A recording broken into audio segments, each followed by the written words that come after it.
Hey guys, welcome back to the channel. I went ahead and tore the accessory drive off real quick. It's 14 millimeter, half inch, and 15 millimeter drive. Now I believe the center bolt here is a 24. Here's all the accessories and stuff with their corresponding bolts. As you can see, the high torque starter looks like new.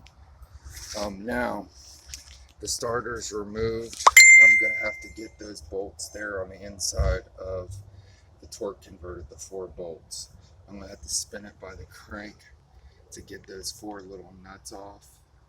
I don't know if you can see it right there, and that's an aftermarket flywheel. So after I get those 4 nuts off, I'll have to take the bell housing bolts off, which will be 1, 2, 3, 4, 5, 6. And I don't believe the plates on the bottom there. So I think that's all of them. No, there is no plate on the bottom. So yeah, it's just that plate in between. As long as I get all those bell housing bolts off, and first I believe get the 4 flywheel torque converter bolts off, I should be able to wiggle it and just watch the dowel pins as I pull it back, which I'll probably be standing up here like this. I'll be pulling it and watch that everything goes smoothly. So my next thing is I'm going to be turning it by the crank and getting those aligned with this hole here.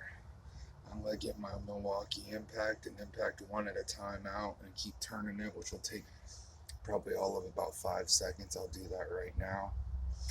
I'm going to support under the transmission with wood and stuff, so that way when I shake it and wiggle it back, it won't fall down in the weight and break the ears any which way if it's binding on one of the dowels.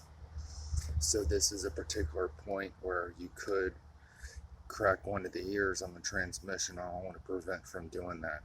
So I'm going to get this braced up under here.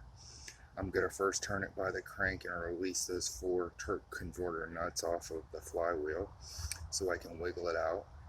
Then I'm going to hit those bolts. Of course, I'm going to brace it up with wood here, and I'm going to be able to wiggle it back and watch. If I need to, I can pry right here along the way, and I'm going to take my time with it. So as always, guys, like, subscribe, and share. Let me show you all the accessory drives, pulleys, water pump, everything's there in its corresponding place. So, all right, let's get back to the work.